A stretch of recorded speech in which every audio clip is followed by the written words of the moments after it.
যুদ্ধবিরতি নিয়ে নেতানিয়াহুর টালবাহানা, মানবসৃষ্ট দুর্ভিক্ষ বন্ধের আহ্বান জাতিসংঘের।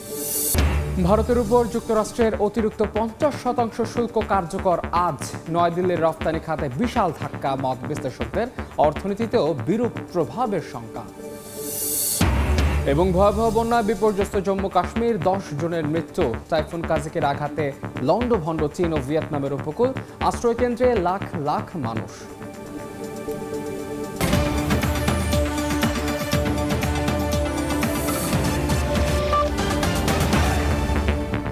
আন্তর্জাতিক সময় সঙ্গে আছে আমি মাহাদ ইসলাম ধ্রুব। বিশ্ব সম্প্রদায়ের নিন্দা আর প্রতিবাদের মধ্যেও গাজায় থামছে না ইসরায়েলি বর্বরতা। অবরুদ্ধ উপত্যকায় দখলদার বাহিনীর তাণ্ডবে একদিনে নিহত হয়েছেন আরও 64 জন ফিলিস্তিনি। এদের মধ্যে 13 জনই প্রাণ হারিয়েছেন ত্রাণ সংগ্রহে গিয়ে।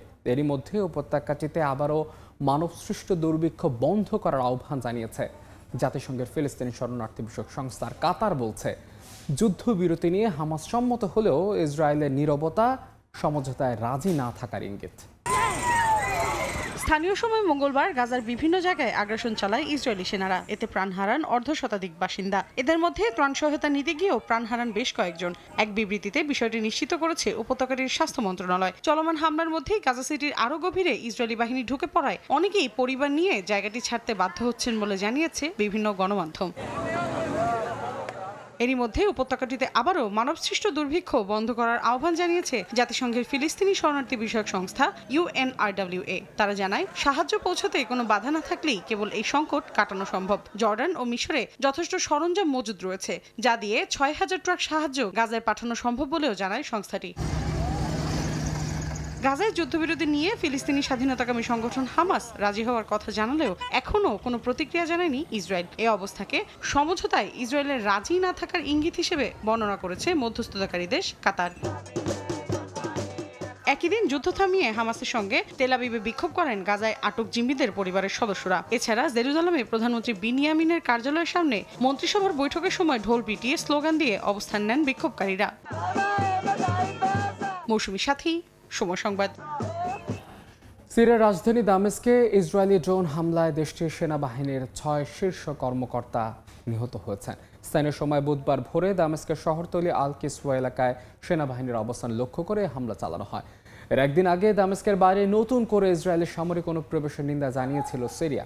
দেশটির পররাষ্ট্র মন্ত্রণালয়ের অভিযোগ, ইসরায়েল 60 সেনা পাঠিয়ে মাউন্ট হারমনের আশেপাশের একটি কৌশলগত এলাকায় প্রবেশ করে, যা বেইত জিন্ন এলাকার শহরের নিকটবর্তী এবং লেবানন সীমান্ত ঘেঁষা।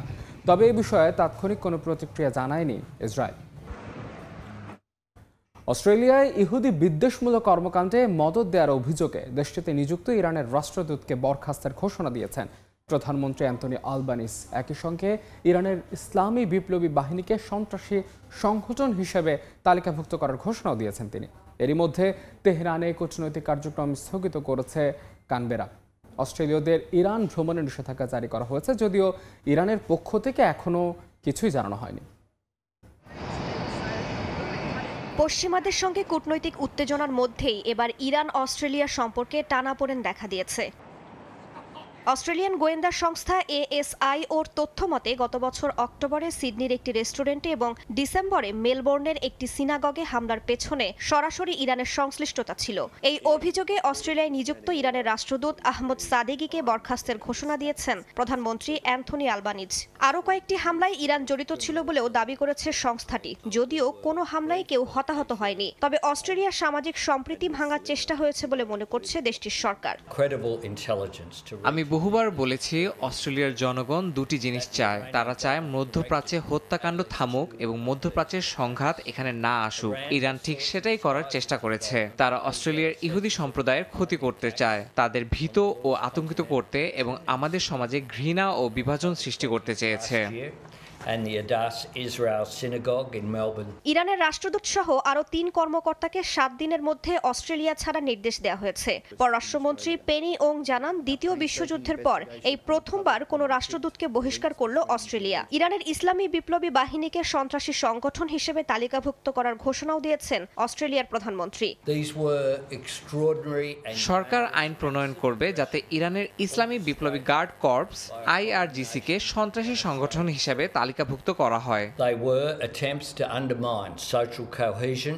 এরই মধ্যে তেহরানে দূতাবাস কার্যক্রম বন্ধ করা হয়েছে এবং সব কূটনীতিককে তৃতীয় একটি দেশে সরিয়ে নিয়েছে ক্যানবেরা। একই সঙ্গে অস্ট্রেলীয়দের ইরান ভ্রমণে নিষেধাজ্ঞা জারি করা হয়েছে। যারা এখনো সেখানে আছেন তাদের দ্রুত ফেরার আহ্বান জানানো হয়েছে।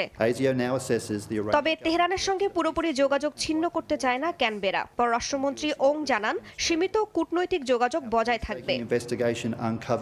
রাইসা জান্নাত, সময় সংবাদ। পরমাণু কর্মকাণ্ডের বিরুদ্ধে স্ন্যাপব্যাক মেকানিজম চালু করে জাতিসংঘে পুরনো নিষেধাজ্ঞা ফিরিয়ে আনার অধিকার ফ্রান্স, জার্মানি আর যুক্তরাজ্যের নেই বলে জানিয়েছে ইরান। জেনেভায় এক সংবাদ সম্মেলনে ইউরোপের 3 দেশ জানায়, পশ্চিমাদের দাবি অনুযায়ী ইরান যদি ইউরেনিয়াম সমৃদ্ধকরণ না কমায় এবং পরমাণু শক্তি সংস্থার পরিদর্শকদের সঙ্গে সহযোগিতা না করে তাহলে প্রত্যাহার করা নিষেধাজ্ঞা আবারও আরোপ করা হবে। এ বিষয়ে দেশটির পররাষ্ট্র মন্ত্রণালয়ের মুখপাত্র বলছেন, স্ন্যাপব্যাক মেকানিজম চালু হলে কঠোর প্রতিক্রিয়া দেখাবে তেহরান। এরপর সামাজিক যোগাযোগ মাধ্যম এক্সের এক পোস্টে ইরানি উপমন্ত্রী কাজেম ঘারিবাবাদি বলেন, ইরান এখনও আলোচনার পথে আস্থা রাখে এবং কূটনৈতিক সমাধান খুঁজছে, তবে বারবার হামলা আর চাপের মুখে কূটনীতি যাতে ভেঙে না পড়ে সে বিষয়েও সতর্ক করেন তিনি। ইউক্রেন যুদ্ধ বন্ধে এবার রাশিয়ার উপর অর্থনৈতিক নিষেধাজ্ঞা আরোপে প্রস্তুত বলে জানিয়েছে মার্কিন প্রেসিডেন্ট ডোনাল্ড ট্রাম্প। মঙ্গলবার সংবাদ সম্মেলনে কঠোর হুঁশিয়ারি দেন তিনি। একই সঙ্গে ক্রেমলিনকে শান্তি চুক্তিতে রাজি করাতে ওয়াশিংটন জ্বালানি খাতে নিষেধাজ্ঞা শিথিলের ইঙ্গিত দিয়েছে বলে বিভিন্ন সূত্রের বরাত দিয়ে খবর প্রকাশ করেছে বার্তা সংস্থা রয়টার্স। যুদ্ধবন্ধের এই উদ্যোগের পরও মস্কো কিয়েভের মধ্যে পাল্টাপাল্টি হামলা অব্যাহত রয়েছে। প্রথমবারের মতো ইউক্রেনের পূর্বাঞ্চলীয় দিনিপ্রোপেট্রোভস্ক অঞ্চলে রুশ সেনারা প্রবেশের চেষ্টা করেছে বলে স্বীকার করেছে কিয়েভ। চলমান উত্তেজনার মধ্যে তুরস্ক, উপসাগরীয় দেশগুলো বা ইউরোপীয় রাষ্ট্রগুলো রাশিয়ার সঙ্গে শান্তি আলোচনার আয়োজক হতে পারে বলে এক ভিডিও বার্তা দিয়েছেন ইউক্রেনের প্রেসিডেন্ট ভলোদিমির জেলেনস্কি। বলেন, রাশিয়ার ওপর চাপ প্রয়োগের বিষয়টি এখন মূলত যুক্তরাষ্ট্রের ওপর নির্ভর করছে। এরই মধ্যে রাশিয়াকে কঠোর হুঁশিয়ারি দিয়েছেন মার্কিন প্রেসিডেন্ট ডোনাল্ড ট্রাম্প। মঙ্গলবার এক সংবাদ সম্মেলনে তিনি বলেন, ভ্লাদিমির পুতিন যদি যুদ্ধবিরতিতে সম্মত না হন তবে রাশিয়ার বিরুদ্ধে অর্থনৈতিক নিষেধাজ্ঞা আরোপ করতে প্রস্তুত মার্কিন প্রশাসন। আমি এটি বন্ধ করতে চাই। এটি কোনো বিশ্বযুদ্ধে পরিণত হবে না, তবে একটি অর্থনৈতিক যুদ্ধে রূপান্তরিত হতে পারে, যা রাশিয়ার জন্য ভালো কিছু বয়ে আনবে না। সবাই জানে জেলেনস্কি নির্দোষ নন। সমঝোতায় আসতে হলে দুজনকেই ঠিক হতে হবে। ট্রাম্পের দাবি, যুদ্ধ পরিস্থিতি নিয়ে সরাসরি আলোচনায় না বসার পেছনে রাজনৈতিক নয়, বরং পুতিনের ব্যক্তিগত অনীহাই বড় কারণ। তিনি মনে করেন এ কারণে শান্তি উদ্যোগ বাধাগ্রস্ত হচ্ছে। এরই মধ্যে ইউক্রেনের জন্য এলন মাস্কের স্টারলিংক ইন্টারনেট সেবা বন্ধ হয়ে যেতে পারে বলেও সতর্ক করেছেন তিনি। এদিকে 2022 সালের আক্রমণের পর থেকে পশ্চিমা নিষেধাজ্ঞায় রাশিয়ার জ্বালানি খাত প্রায় বিচ্ছিন্ন। এ অবস্থায় ক্রেমলিনকে শান্তি চুক্তিতে রাজি করাতে ওয়াশিংটন থেকে শিথিলতা আনার প্রণোদনা হিসেবে কিছু প্রস্তাব দেওয়া হয়েছে বলে জানিয়েছে সংশ্লিষ্টরা। তাদের মধ্যে রয়েছে মার্কিন তেল জায়ান্ট এক্সন মোবিলের সাখালিন 1 প্রকল্পে ফের প্রবেশের সম্ভাবনা, রাশিয়ার এলএনজি প্রকল্পে মার্কিন প্রযুক্তি সরবরাহ, এমনকি রাশিয়ার পারমাণবিক চালিত আইসব্রেকার জাহাজ কেনার বিষয়টিও।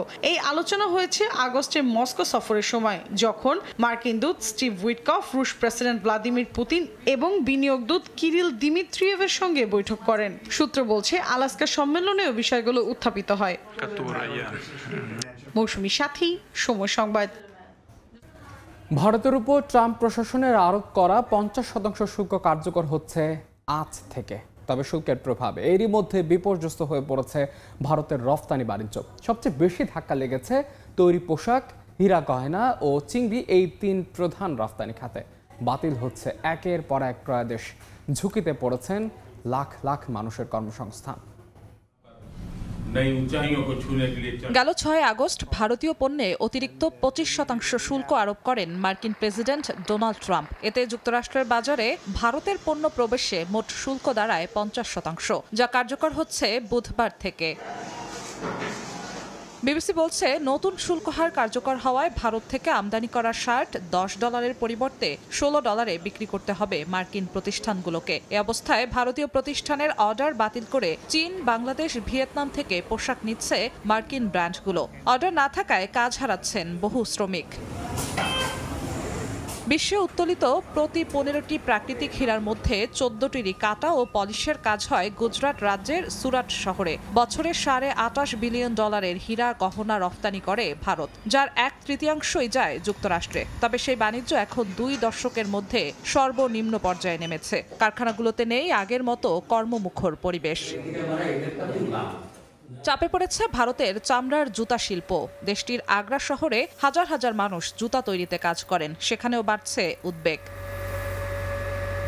হুমকির মুখে চিংড়ি রফতানিও। দাম পড়ে যাওয়ায় উৎপাদন কমিয়েছে হ্যাচারিগুলো। নেতিবাচক প্রভাব পড়ছে প্রায় 30 লাখ মানুষের জীবন জীবিকায়।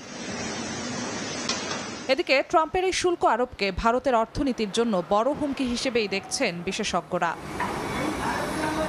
জিনাতারা যশোয়া, সময় সংবাদ। আন্তর্জাতিক সময় আরও থাকছে। যুক্তরাষ্ট্রে অপরাধ দমনে কঠোর শাস্তির হুঁশিয়ারি ট্রাম্পের। ওয়াশিংটন ডিসিতে হত্যা মামলায় মৃত্যুদণ্ডের বিধান চালুর নির্দেশ।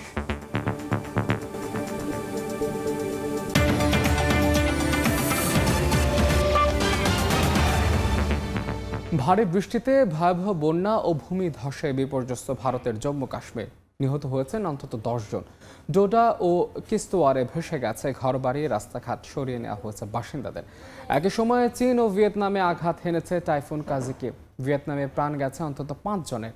প্রবল ঘূর্ণিঝড়ে উপকূলীয় এলাকা বিধ্বস্ত হয়ে গেছে। আশ্রয়কেন্দ্রে নেওয়া হয়েছে লাখ লাখ মানুষকে। টানা বৃষ্টিতে ফুঁসে উঠেছে চেনাব ও তাওই নদী। এতে ভয়াবহ বন্যা পরিস্থিতি তৈরি হয়েছে ভারতের জম্মু কাশ্মীরে। কিস্তোয়ার ও ডোডা জেলায় অন্তত 25টি বাড়ি নদীগর্ভে বিলীন হয়েছে। অনেক সেতু ভেঙে পড়ায় সম্পূর্ণ বিচ্ছিন্ন গ্রামীণ যোগাযোগ। স্থানীয় প্রশাসন জানায় শুধু জম্মু অঞ্চলেই ক্ষতিগ্রস্ত হয়েছে প্রায় 50,000 মানুষ।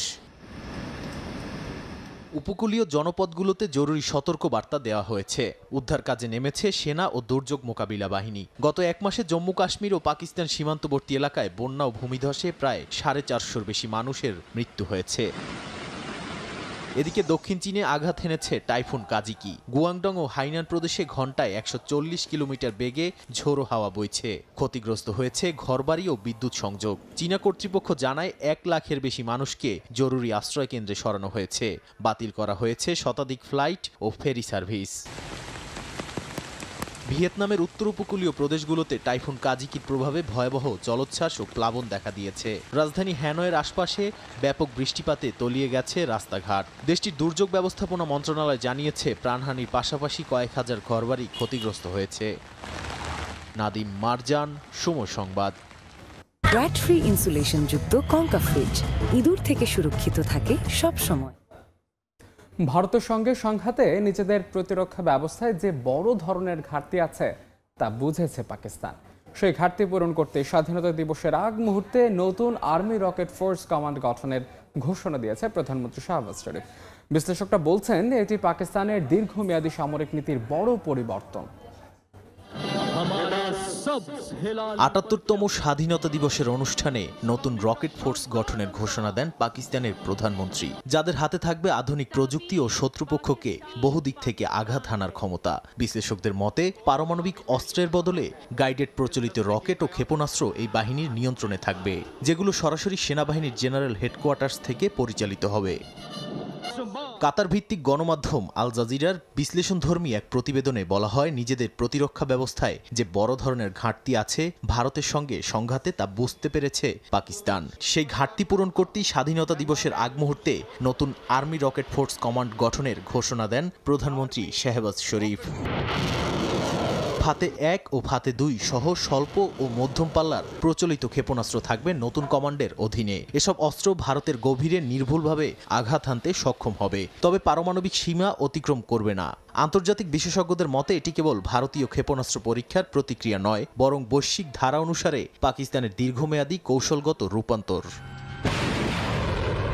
ইউক্রেন রাশিয়া যুদ্ধ কিংবা ইসরায়েল ইরান সংঘাত দেখিয়ে দিয়েছে যে আধুনিক যুদ্ধে প্রচলিত ক্ষেপণাস্ত্র ও ড্রোনের গুরুত্ব কতটা বেড়েছে। পাকিস্তানও সেই প্রবণতায় নিজেদের সাজাচ্ছে বলে মনে করেন বিশ্লেষকরা। নাদিম মারজান, সময় সংবাদ। যুক্তরাষ্ট্রকে অপরাধ মুক্ত করতে জোরালো পদক্ষেপ গ্রহণের পরিকল্পনা হাতে নিয়েছেন মার্কিন প্রেসিডেন্ট ডোনাল্ড ট্রাম্প। এবার ওয়াশিংটন ডিসিতে খুনের মামলায় দোষী সাব্যস্ত হলে সর্বোচ্চ শাস্তি মৃত্যুদণ্ডের বিধান চাইলেন তিনি। রাজধানী ওয়াশিংটন ডিসিতে মৃত্যুদণ্ডের বিধান না থাকলেও মঙ্গলবার মন্ত্রিসভার বৈঠকে এই কথা বলেন তিনি। এদিকে মার্কিন কেন্দ্রীয় ব্যাংক ফেডারেল রিজার্ভের গভর্নরকে ট্রাম্প বরখাস্তের উদ্যোগ নিলেও তা প্রত্যাখ্যান করেছেন লিসা কুক। উল্টো প্রেসিডেন্টের বিরুদ্ধে আইনি পদক্ষেপ নেওয়ার হুঁশিয়ারি দিয়েছেন তিনি। যুক্তরাষ্ট্র থেকে হাসানুজ্জামান সাকিব রিপোর্টে বিস্তারিত। যুক্তরাষ্ট্রের আইন শৃঙ্খলা পরিস্থিতি, ফেডারেল রিজার্ভ ব্যাংকের গভর্নরকে বরখাস্ত করা, রাশিয়া, ইউক্রেন ও গাজায় যুদ্ধ বন্ধ, নানা ইস্যুতে উত্তপ্ত মার্কিন রাজনীতি। মঙ্গলবার এসব বিষয়ে মন্ত্রিসভায় বৈঠকে বসেন প্রেসিডেন্ট ডোনাল্ড ট্রাম্প। প্রায় 3.5 ঘন্টা ধরে চলা বৈঠকে ট্রাম্প বলেন, ওয়াশিংটন ডিসিতে খুনের মামলায় দোষী সাব্যস্ত হলে সর্বোচ্চ শাস্তি মৃত্যুদণ্ড চান তিনি। যুক্তরাষ্ট্রের বিভিন্ন অঙ্গরাজ্যের মতো রাজধানী ওয়াশিংটন ডিসিতেও মৃত্যুদণ্ডের বিধান নেই। ট্রাম্প আশা করেন ধীরে ধীরে অন্যান্য অঙ্গরাজ্যগুলো মৃত্যুদণ্ড কার্যকরের উদ্যোগ নেবে।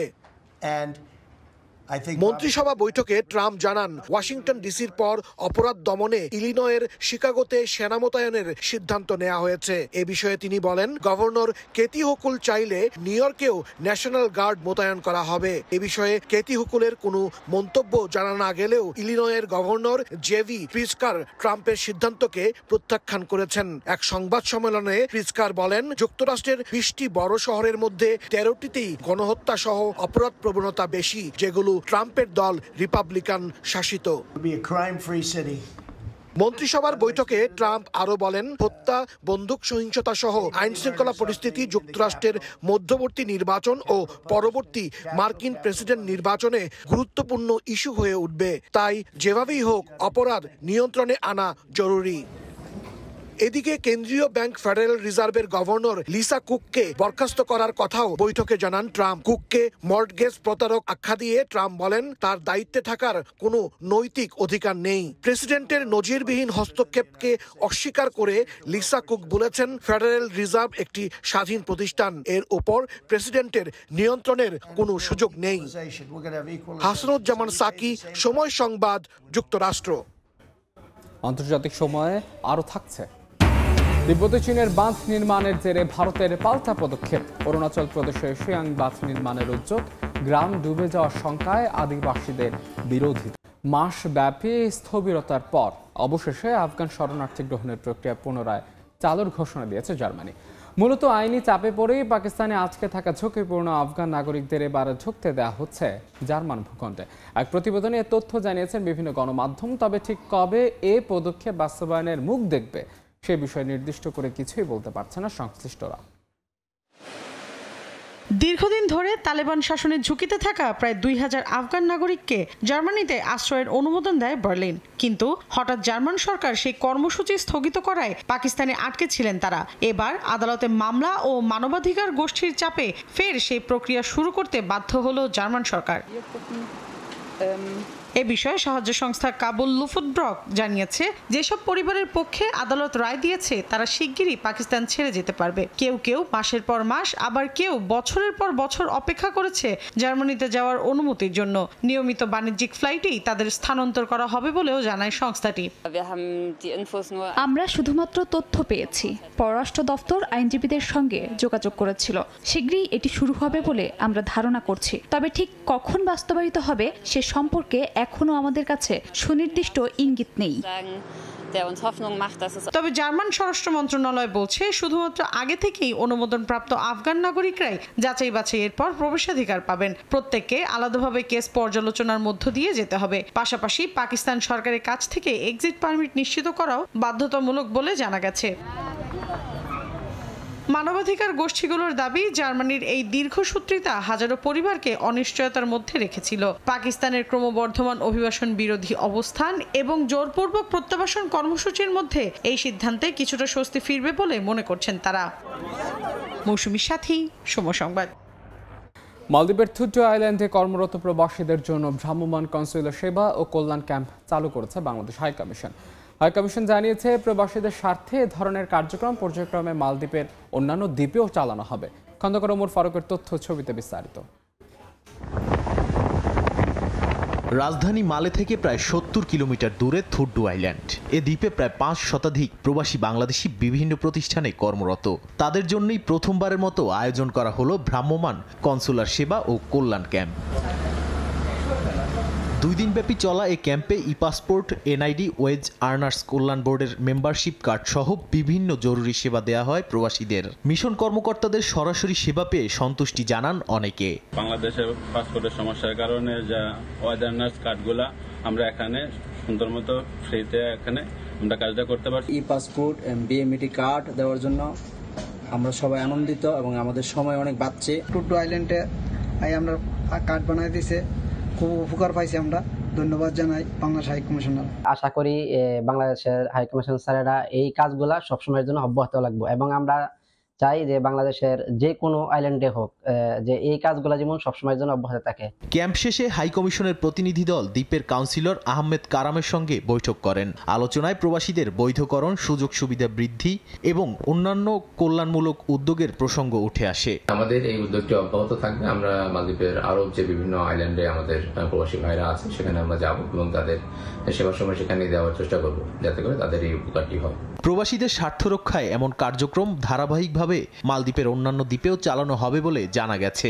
বাংলাদেশ হাই কমিশনের এই কল্যাণমূলক পদক্ষেপে উপকৃত হচ্ছেন থুডু আইল্যান্ডের প্রবাসীরা। একই সঙ্গে বাড়ছে অন্য দ্বীপের বাংলাদেশিদেরও প্রত্যাশা। সময় সংবাদ, মালদ্বীপ।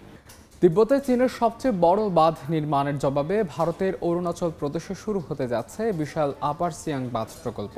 কিন্তু পানির নিচে গ্রাম, জমি আর জীবন ডুবে যাওয়ার আশঙ্কায় এর বিরোধিতা করছেন স্থানীয় আদিবাসীরা। যদিও চীনা বাঁধ ভারতের জন্য অস্তিত্বগত হুমকি বলে প্রকল্পে সমর্থন দিয়েছেন অরুণাচলের মুখ্যমন্ত্রী। তিব্বতে বিশ্বের সবচেয়ে বড় জলবিদ্যুৎ বাঁধের নির্মাণ কাজ শুরু করেছে চীন। ভারতের আশঙ্কা, এই বাঁধের কারণে শুষ্ক মৌসুমে একটি বড় নদীর পানি প্রবাহ 85% পর্যন্ত কমে যেতে পারে। চীনের বাঁধের নেতিবাচক প্রভাব লাঘবে দ্রুত একটি বাঁধ নির্মাণের পরিকল্পনা করেছে ভারত সরকারও। এরই ধারাবাহিকতায় দেশটির রাষ্ট্রায়ত্ত প্রতিষ্ঠান national hydro electric power corporation NHPC হাতে নিয়েছে 14 বিলিয়ন ঘনমিটার পানি ধারণ ক্ষমতার আপার সিয়াং বহুমুখী বাঁধ প্রকল্প। এ প্রকল্পের কারণে সরাসরি ক্ষতিগ্রস্ত হবে কমপক্ষে 16টি গ্রাম ও 10,000 মানুষ। কৃষিজমি, ফলের বাগান আর জীবিকা হারানোর ভয়ে ক্ষুব্ধ স্থানীয় বাসিন্দারা। তাই এই প্রকল্পের সরাসরি বিরোধিতা করছেন তারা। ভারত সরকারের বাঁধ নির্মাণ ঠেকাতে যন্ত্রপাতি ভাঙচুর, পুলিশের অস্থায়ী শিবিরে আক্রমণ করে বাসিন্দারা। এমনকি পাহারা বসিয়েছে গ্রামের প্রবেশ কেন্দ্রেও। তাদের দাবি, এ প্রকল্প চললে সাংস্কৃতিক অস্তিত্বই মুছে যাবে। যদিও সরকারি হিসেব বলছে আপার সিয়াং বাঁধ তৈরি হলে পানির সংকট কিছুটা কমবে। গুয়াহাটির মতো শহরে পানির ঘাটতি 25% থেকে 11% নেমে আসতে পারে। আর বাঁধ আংশিক খালি রাখলে বন্যার ঝুঁকিও নিয়ন্ত্রণে রাখা যাবে। তবে ভূমিকম্প প্রবণ এলাকায় এমন প্রকল্প ভয়াবহ বিপর্যয় ডেকে আনতে পারে বলে সতর্কতা দিচ্ছেন বিশেষজ্ঞরা। এদিকে অরুণাচলের মুখ্যমন্ত্রী প্রকল্পে সমর্থন দিয়ে বলেছেন, চীনা বাঁধ ভারতের জন্য অস্তিত্বগত হুমকি। নাদিম মারজান, সময় সংবাদ। ইয়েমেনের ঐতিহাসিক তাবিলা জলধার স্থান পেয়েছে আরব লীগভুক্ত শিক্ষা, সংস্কৃতি ও বিজ্ঞান বিষয়ক সংস্থা আলেক্সোতে। শতাব্দী প্রাচীন এই স্থাপনা শুধু নগর সভ্যতার নিদর্শনই নয়, বরং ইয়েমেনি ঐতিহ্যের প্রতীক হিসেবেও নতুন মর্যাদা পেল। বর্তমানে পর্যটকদের আকর্ষণের কেন্দ্রবিন্দুও প্রাচীন এই জলাধার।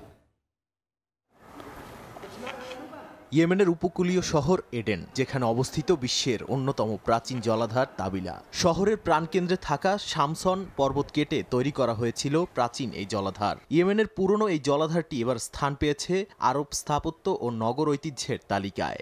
আরব লীগভুক্ত শিক্ষা, সংস্কৃতি ও বিজ্ঞান সংস্থা আলেক্সো এটিকে প্রাচীনতম জলাধার হিসেবে স্বীকৃতি দিয়েছে। শতবর্ষ পুরনো এই পানি ব্যবস্থাপনা পদ্ধতি সৃজনশীল দক্ষতার পরিচয় বহন করে। শামসন পর্বত থেকে বৃষ্টির পানি জমা হয় এই কূপে, যা এডেন শহরকে আকস্মিক বন্যা বা জলাবদ্ধতা থেকে রক্ষা করে। শহরের বাসিন্দাদের পানির চাহিদা পূরণ থেকে শুরু করে জাহাজে পানি সরবরাহ, সকল কাজের জন্য গুরুত্বপূর্ণ পানির উৎস এই জলাধার। এই কূপগুলো শহরের বাসিন্দাদের ও জাহাজে পানি সরবরাহে গুরুত্বপূর্ণ ভূমিকা রেখে এসেছে। ভারী বৃষ্টির কারণে সৃষ্ট বন্যা থেকেও কূপগুলো শহরকে রক্ষা করে। প্রাচীন এই জলাধারে একসময় অন্তত 50টি কূপ ছিল, তবে সময়ের বিবর্তনে বর্তমানে টিকে আছে কেবল 18টি কূপ। বিশেষজ্ঞদের তথ্য মতে জলাধারগুলো এখনো 2,50,00,000 গ্যালন পানি ধারণে সক্ষম, যা শহরের পানি ব্যবস্থাপনার গুরুত্বপূর্ণ ভূমিকা পালন করে। এই ঐতিহাসিক স্থান এখন পর্যটকদের কাছেও অত্যন্ত জনপ্রিয়। প্রতিদিন শত শত পর্যটক এখানে বেড়াতে আসেন। আরব লীগভুক্ত আলেক্সো তালিকায় অন্তর্ভুক্ত হওয়ায় নতুন করে আলোচনায় এসেছে তাবিলা জলাধার। এই স্বীকৃতি ইয়েমেনিদের সাংস্কৃতিক গর্বকে তুলে ধরবে বিশ্বের কাছে। গবেষকরা বলছেন এতে বাড়বে আন্তর্জাতিক মনোযোগ, ফলে ভবিষ্যতে ইয়েমেনের অন্যান্য নিদর্শনও অন্তর্ভুক্ত হবে ঐতিহ্যের তালিকায়। নাদিম মারজান, সময় সংবাদ। শীতল যুদ্ধের উত্তাপে আর আর্কটিকের বরফের মধ্যেই 1959 সালে পানিতে নামে রাশিয়ার বিস্ময় লেনিন আইস ব্রেকার, বিশ্বের প্রথম পারমাণবিক শক্তি চালিত বরফ ভাঙা জাহাজ এটি। বর্তমানে জাহাজটি মুরমানস্ক শহরের জাদুঘর হিসেবে সংরক্ষিত। প্রতি বছর বহু পর্যটক লেনিন পরিদর্শনে আসেন। রাশিয়ার মুরমানস্ক শহর ঘুরে বিস্তারিত জানাচ্ছেন রাইসা জান্নাত।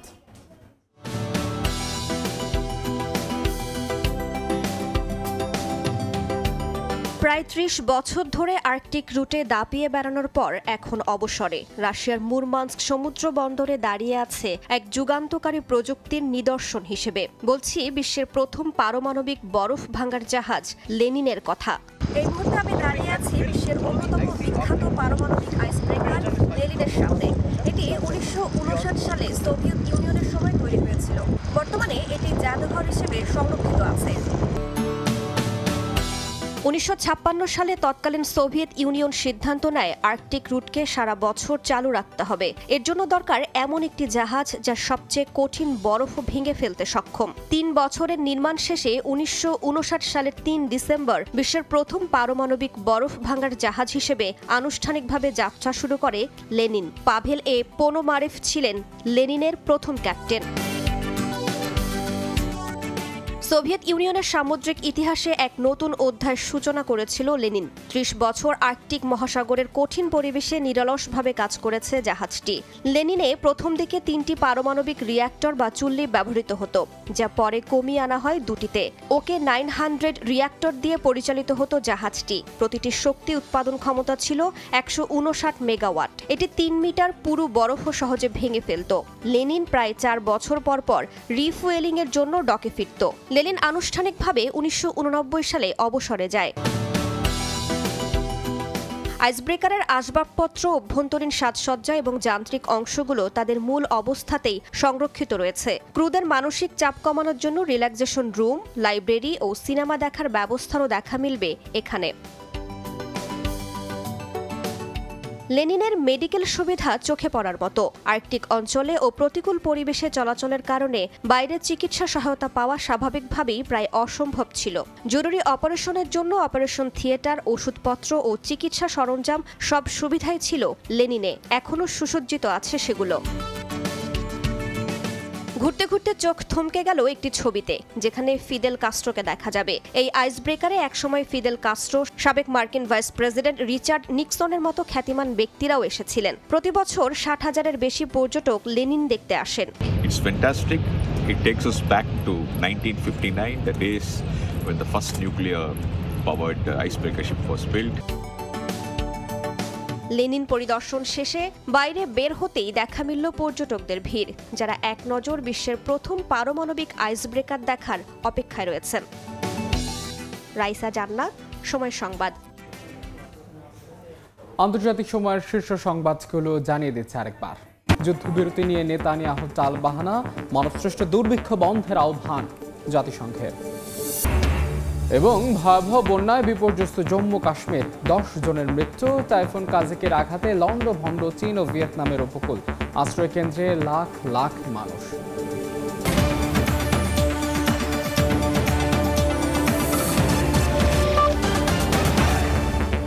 এই ছিল আন্তর্জাতিক সময়। সঙ্গে থাকুন সময়।